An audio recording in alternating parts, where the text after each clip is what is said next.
بسم اللہ الرحمن الرحیم نحمده ونصلي ونسلم على رسوله الكریم اما بعد الفصل الثانی الاسم الممنوع من الصرف۔ یہ مقدمہ کی دوسری فصل ہے غیر منصرف کے بیان میں۔ غیر منصرف کے متعدد نام ہیں، یہاں پہلے دیکھیں۔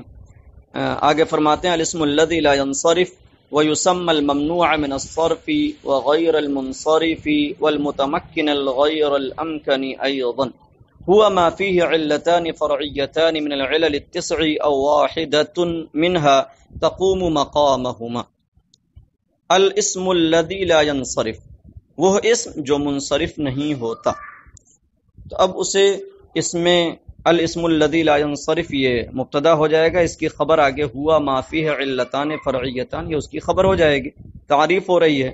اب یہاں الاسم الذي لا ينصرف کے جو نام ہیں وہ بیان کر رہے ہیں، وہ یسمى الممنوع من الصرف، اور اسے ممنوع من الصرف اور غیر منصرف اور متمکن غیر امکن بھی کہا جاتا ہے، نام دیا جاتا ہے۔ ہوا ما فيه علتان فرعیتان من العلل التسع، اس میں غیر منصرف وہ اسم ہے جس میں علل تسع میں سے اسباب منع صرف میں سے 9 فرعی علتیں ہوں، یا ان میں سے ایک ایسی علت ہو جو 2 علتوں کے قائم مقام ہو۔ تو منصرف اور غیر منصرف کے باعث ہدایتوں میں بہت تفصیل سے آپ پڑھ چکے ہیں، اور میں چاہتا ہوں کہ چونکہ کتاب بہت تفصیلی ہے اور اس میں مقدار بہت کم ہو پا رہی ہے، اس لیے آپ حضرات اس بحث کو ہدایت النحو میں دیکھ لیں، اور یہاں پر یہ جو الاسم الممنوع من الصرف جہاں تعریف اور یہ جو حصہ آگے اگلے صفحے میں آ رہا العلم الممنوع من الصرف تک، یہ اتنا پڑھ لیجئے، اور آگے اس کے حکم کا بیان ہے، وہ حکم پڑھ لیجئے، اور بیچ کا یہ حصہ یہ ہم چاہتے ہیں کہ اسے کنارے کر دیا جائے تاکہ کچھ مقدار تیزی سے آگے بڑھ سکے، اور باتیں جو اس میں آنی ہیں وہ تقریباً آپ کی پڑھی ہوئی ہیں، اور اگر آپ نے توجہ دی ہوگی تو انشاءاللہ وہ آپ کی سمجھی ہوئی بھی ہوں گی۔ تو یہاں پر غیر منصرف کی تعریف کی کہ ایسا اسم ہے جس میں علل تسع میں سے 9 فرعی علتیں ہوں۔ یہاں پر ایک نئی بات آپ دیکھ رہے ہوں گے کہ علتان کے بعد فرعیتان، فرعی علتیں۔ تو پہلی بات تو آپ یہ دھیان رکھیں کہ اسم کی جو 2 قسمیں منصرف اور غیر منصرف ہیں، تو ان میں منصرف ہونا اصل ہے اور غیر منصرف ہونا یہ فرع ہے۔ یہی وجہ ہے کہ منصرف ہونے کے لیے اسباب تلاش کرنے کی ضرورت نہیں ہوتی، لیکن غیر منصرف ہونے کے لیے 2 سبب ہوں یا ایک سبب جو 2 کے قائم مقام ہو، تب اسم غیر منصرف ہوتا ہے۔ اور ان 2 فرعی علتوں کی وجہ سے کہتے ہیں کہ اسم مشابہ ہو جاتا ہے فعل کے، اور چونکہ فعل پر تنوین نہیں آتی اور کسرہ نہیں آتا، اسی وجہ سے یہاں حالت جر میں کسرہ ممنوع ہو جاتا ہے اور تنوین ممنوع ہو جاتی ہے۔ اب سوال یہ ہے کہ یہ علل تسع جو ہیں یہ فرعی علتیں کیسی ہیں؟ تو آپ نے اسباب منع صرف پڑھے ہیں، عدل، تانیث، عدل، وصف، تانیث، معرفہ، عجمہ، جمع، ترکیب، وزن فعل، الف و نون زائدتان، یہ 9 اسباب منع صرف ہیں جس کو انہوں نے علل تسع کہا ہے۔ تو ان میں آپ غور کریں تو یہ سب فرعی چیزیں ہیں، کیونکہ ہم عدل سے چلتے ہیں، تو آپ جانتے ہیں کہ عدل میں ایک معدول عنہ ہوتا ہے، ایک اصلی وزن ہوتا ہے جس سے عدول کر کے یہ عدل آتا ہے، صیغہ اصلیہ سے نکل جانا ہی عدل کہلاتا ہے۔ تو ظاہر سی بات ہے کہ معدول عنہ اصل ہے، اور عدل جو معدول ہو رہا ہے کلمہ وہ اس کی فرع ہو گیا۔ یوں ہی وصف ہے تو یہ وصف موصوف کی فرع ہے، اور تانیث تذکیر کی فرع ہے کہ اصل تذکیر ہے، اور جب مذکر میں ہم علامت تانیث بڑھا دیتے ہیں تو مؤنث ہو جاتا ہے، قائم قائمتن ہو گیا، عالم عالمتن۔ اور ایسے ہی معرفہ نکرہ کی فرع ہے، رجل ہے، اور ہم نے چاہا کہ معرفہ بنا دے تو الف لام داخل کر دیا. تو اس طرح سے معرفہ نکرہ کی فرع ہے. عجمہ زبان عجمی، کلمہ عجمی ہونا، تو ظاہر سی بات ہے کہ عربی زبان میں عجمی ہونا یہ فرع ہے. ہر زبان میں اصل یہ ہے کہ اسی زبان کا لفظ استعمال کیا جائے. ترکیب یہ افراد کی فرع ہے، مفرد ہونے کی، مرکب نہ ہونے کی فرع ہے. جمع یہ واحد کی فرع ہے. الف و نون زائدتان یہ اس کی فرع ہیں جس پر یہ دونوں بڑھائے گئے، ان دونوں کو زائد کیا جاتا ہے، بڑھایا جاتا ہے، تو اصل وزن وہ ہوا اور اسی پر ان دونوں کا اضافہ کر دیا گیا. ایسے ہی وزن فعل، تو اسم کے اندر فعل کا وزن آنا یہ فرعیت ہو گئی.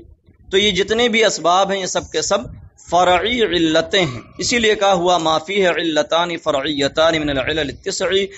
غیر منصرف وہ اسم ہے جس میں علل تسع میں سے دو فرعی علتیں ہوں یا ایک ایسی فرعی علت جو دو کے قائم مقام ہو. وحکمہ انہ لا یجوز ان یلحقہ تنوین ولا کسرۃ، اور اس کا حکم یہ ہے کہ اس پر نہ تنوین آ سکتی ہے اور نہ کسرہ. نحو قولہ تعالی، جیسے اللہ رب العزت کا فرمان ہے وَأَوْحَيْنَا إِلَىٰ إِبْرَاهِيمَ وَإِسْمَاعِيلَ وَإِسْحَاقَ وَيَعْقُوبَ.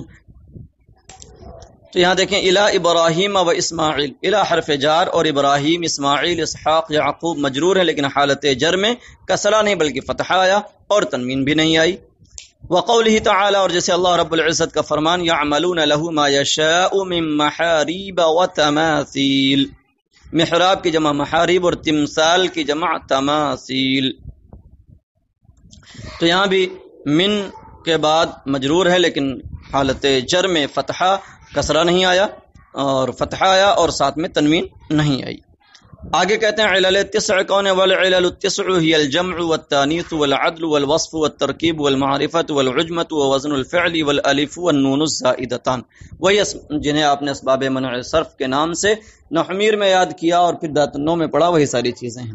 وهو على نوعین، اب کہتے ہیں غیر منصرف کی دو قسمیں ہیں. نوع یمنع لسبب واحد ونوع یمنع لسببین. چونکہ آپ نے پڑھا کہ جس میں دو فرعی علتیں ہوں یا جس میں ایک فرعی علت، تو ظاہر سی بات ہے جس میں ایک فرعی علت ہے دو کے قائم مقام وہ بھی غیر منصرف ہو گیا. تو ایک وہ ہوا، ایک قسم وہ ہوئی جو ایک سبب کی وجہ سے ممنوع یعنی غیر منصرف ہو جاتا ہے، اور اصل وہ ہی ہے کہ جس میں دو فرعی علتیں ہوں. تو اس طریقے سے غیر منصرف کی دو قسمیں ہو جاتی ہیں. وہو علی نوعین، اور غیر منصرف کی دو قسمیں ہیں. ایک قسم وہ جو ایک سبب کی وجہ سے غیر منصرف ہے، اور دوسری قسم جو دو سبب کی وجہ سے غیر منصرف ہے. فالممنوع من الصرف لسبب واحد كل اسم كان في آخره الف التانیث الممدودة او الفه المقصورة او كان على وزن منتهى الجموع. کہتے ہیں پس وہ جو ایک سبب کی وجہ سے غیر منصرف ہوتا ہے، ہر وہ ایسا اسم ہے جس کے آخر میں الف تانیث ممدودہ ہو، جیسے صحرا، عذرا، زکریہ، انصبہ، او الف المقصورہ، یا جس کے آخر میں الف تانیث مقصورہ ہو، جیسے حبلہ، ذکرہ، جرحہ، او کان علی وزن منتہى الجموع، یا منتہى الجموع کے وزن پر ہو، کمساجد ودراہم ومصابیح وعصافیر. تو ایک سبب کی وجہ سے جو غیر منصرف ہوتا ہے اس کی تین صورتیں ہوئیں. وہ اسم جس کے آخر میں الف تانیث ممدودہ ہو، دوسرے وہ اسم جس کے آخر میں الف تانیث مقصورہ ہو، تیسرے وہ اسم جو منتہى الجموع کے وزن پر ہو. اور منتہى الجموع کا وزن جاتنوں میں آپ پڑھ چکے ہیں کہ جس کا تیسرا حرف الف جمع ہو، اور الف جمع کے بعد دو حرف ہوں یا ایک حرف مشدد ہو یا تین حرف ایسے ہوں جن میں بیچ والا ساکن ہو اور وہ ہا کو قبول نہ کرے. تو منتہى الجموع کا وزن چاہیے، نہ کہ حقیقت میں منتہى الجموع ہونا ضروری ہے. بس منتہى الجموع کے وزن پر ہوگا تو وہ غیر منصرف ہو جائے گا. تو بہرحال یہ تین اسم ایسے ہیں کہ ایک سبب کی بنیاد پر، یعنی پہلا الف تانیث ممدودہ کی وجہ سے غیر منصرف ہو گیا، دوسرا الف تانیث مقصورہ کی وجہ سے، تو یہ دونوں خلاصتاً تانیث کی وجہ سے غیر منصرف ہوتے ہیں. اور تیسرا ہے کہ منتہی الجموع کے وزن پر ہو، تو جو جمع اس میں آئے ہے اس جمع سے مراد ہی وہ جمع ہے جو منتہی الجموع کے وزن پر ہو۔ اب آگے کہتے ہیں ولا یشترط فی ما کان علی وزن منتہی الجموع ان یکون جمعا، کہتے ہیں اور اس میں جو منتہی الجموع کے وزن پر ہو یہ شرط نہیں ہے کہ وہ جمع ہو، اس کا جمع ہونا بھی ضروری نہیں ہے کہ اس کے اندر معنی جمع پایا جائے تبھی وہ غیر منصرف ہوگا، بل کل اسم جاء على هذه الصيغه وان كان مفردا فهو ممنوع من الصرف، بلکہ ہر وہ اسم جو اس وزن پر آئے اگرچہ مفرد ہو وہ غیر منصرف ہوگا، کسراویل و طباشیر و شراحیل، جیسے کہ سراویل جس کا معنی پائجامہ ہوتا ہے، پائجامے نہیں، پائجامہ، ایک پائجامہ، تو سراویل معنی مفرد ہے مگر چونکہ یہاں پر منتہی الجموع کا وزن ہے، یوں ہی طباشیر جس کا معنی چاک ہوتا ہے، تو جب چاک اس کا معنی تو یہ بھی مفرد ہوا، لیکن طباشیر کا وزن جو ہے وہ مفاعیل والا ہے غیر منصرف کے وزن پر، ایسے ہی شراحیل جو علم ہے۔ والفرق بین الفی التانیث، ہاں اب یہاں پر الف تانیث مقصورہ اور الف تانیث ممدودہ کی وضاحت کرنا چاہتے ہیں۔ اس وضاحت میں آپ حضرات خوب دھیان رکھیں کہ جس الف تانیث مقصورہ اور ممدودہ یہ دونوں علامت تانیث ہیں، اور علامت تانیث کا مطلب یہ ہوا کہ یہ اسم سے، اسم کا جو مادہ ہے، اسم کی جو اصلیت ہے اس سے زائد ہوں گے۔ یہی وجہ ہے کہ الف تانیث مقصورہ وہ الف ہوگا جو اسم کے آخر میں زائد طور پر ہو، نہ کہ اصلی طور پر۔ یہی وجہ کہ عصن اور ہدن وغیرہ جو ہیں ان کے آخر کا الف تانیث مقصورہ نہیں، اگرچہ وہ الف مقصورہ مگر الف تانیث مقصورہ نہیں، تانیث کا تبھی ہوگا جب وہ زائد ہو۔ یوں ہی الف تانیث ممدودہ کے لیے ضروری ہے کہ اس کا الف بھی زائد ہو اور اس کے آخر میں جو حمزہ آئے وہ حمزہ بھی زائد ہو۔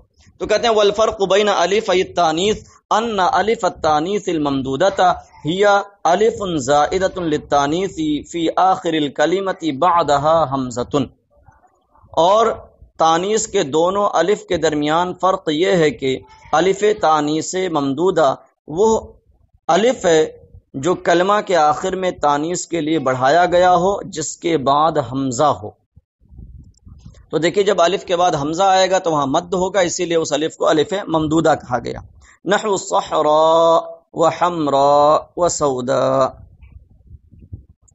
و الف التانیث المقصورہ ہی الف زائدۃ للتانیث فی آخر الکلمہ لیست بعدها حمزہ، اور الف تانیث مقصورہ وہ الف ہے جو کلمہ کے آخر میں تانیث کے لیے بڑھایا گیا ہو جس کے بعد حمزہ نہ ہو، جیسے حبلہ، عطشہ، دنیا وغیرہ۔ تو ہاں یہاں پر ہم نے جو آپ کو بتایا کہ الف تانیث مقصورہ میں بھی اور الف تانیث ممدودہ میں بھی آپ یہ ضرور دھیان رکھیں گے کہ الف تانیث مقصورہ میں الف زائد ہوگا اور الف تانیث ممدودہ میں الف اور وہ حمزہ دونوں زائد ہوں گے۔ یہی وجہ ہے کہ اسماء جو اسم کی جمع ہے یہ غیر منصرف نہیں، اسماء قرآن مجید میں جا بجایا ان ہی الا اسماء سمیتموہا، جبکہ اس کے آخر میں ہمیں لگتا ہے کہ الف ممدودہ پایا جا رہا ہے، تو الف ممدودہ ہے مگر وہ الف تانیث ممدودہ نہیں، کیوں؟ اس لیے کہ وہ اسماء افعال کے وزن پر جمع ہے، تو افعال کے وزن پر جب جمع ہے تو اس کے آخر میں جو حمزہ پایا جا رہا ہے وہ حمزہ زائد نہیں بلکہ افعال لام کلمہ کی جگہ ہے، جو حقیقت میں واو تھا، اسماء اور واو کو پھر طرف میں اور کنارے واقع ہونے کی وجہ سے حمزہ سے بدل دیا گیا، جیسے دعاء میں بدلا جاتا ہے، تو اس طرح سے وہ اسماء ہو گیا۔ تو سماء، اسماء یہ سب منصرف ہوں گے، غیر منصرف نہیں ہوں گے۔ ہاں یہاں ایک لفظ میں آپ کو اشکال ہو سکتا ہے، اس کو بھی سن لیں۔ اشیاء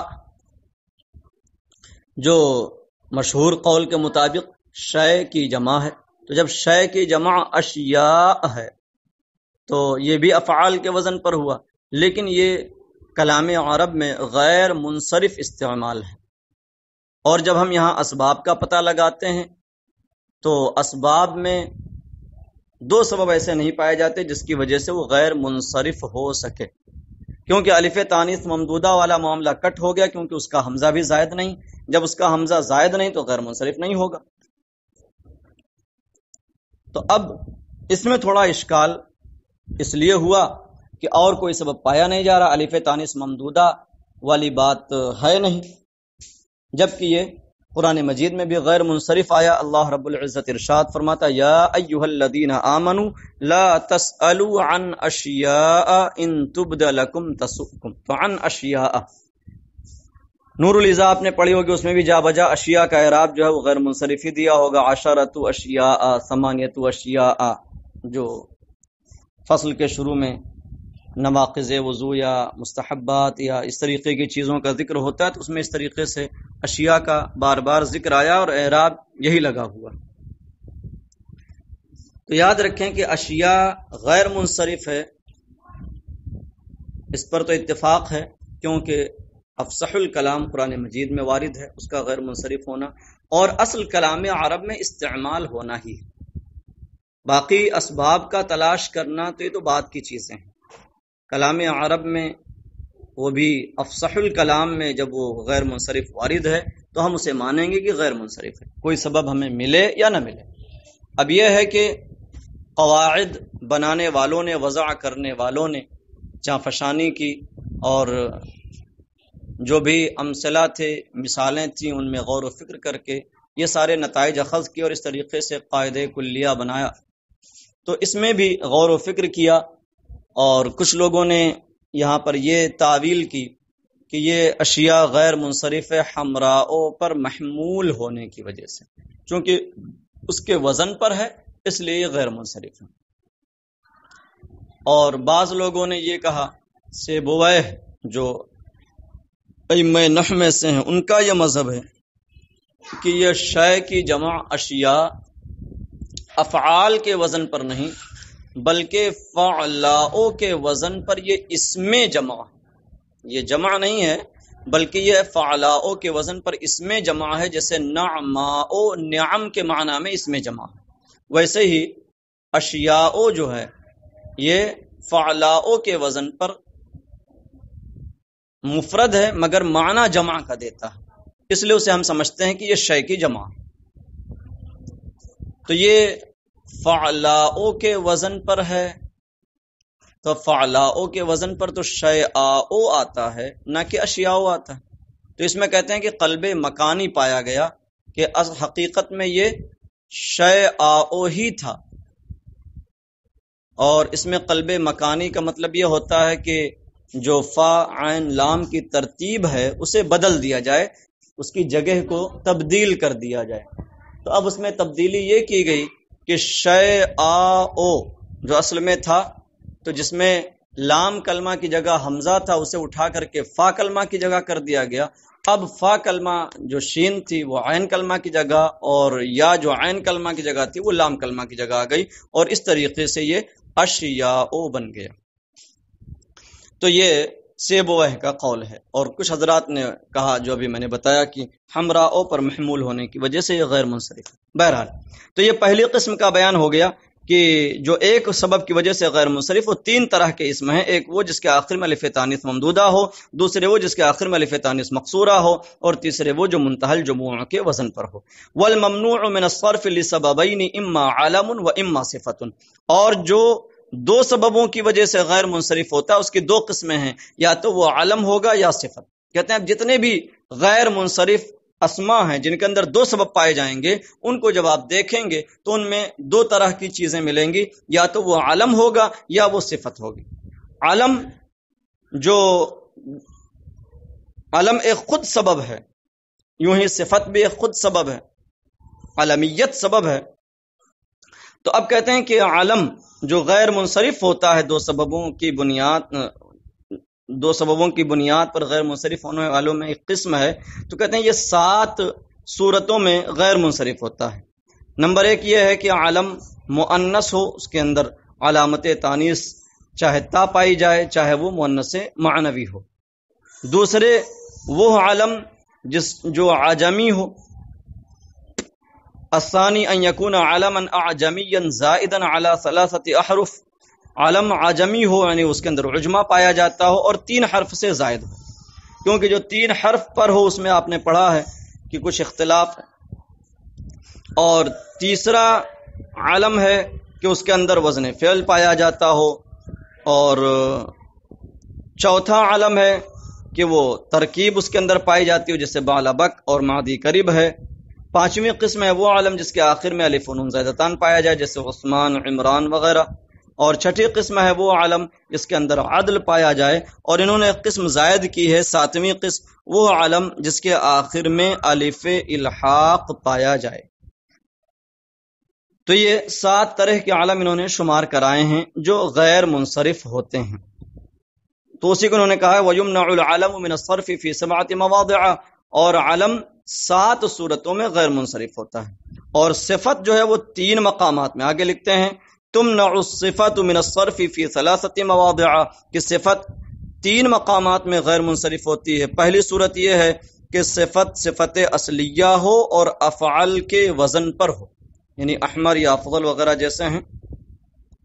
تو صفت اصلیہ یعنی اس کی اصل وضع میں صفت پائی جائے اور وہ افعال کے وزن پر ہو. دوسرے کی صفت فعلان کے وزن پر ہو. تو افعال کے وزن پر جو صفت ہوگی اس کے اندر صفت ہونا تو ہو گیا، دوسرا وزن فعل پا لیا گیا.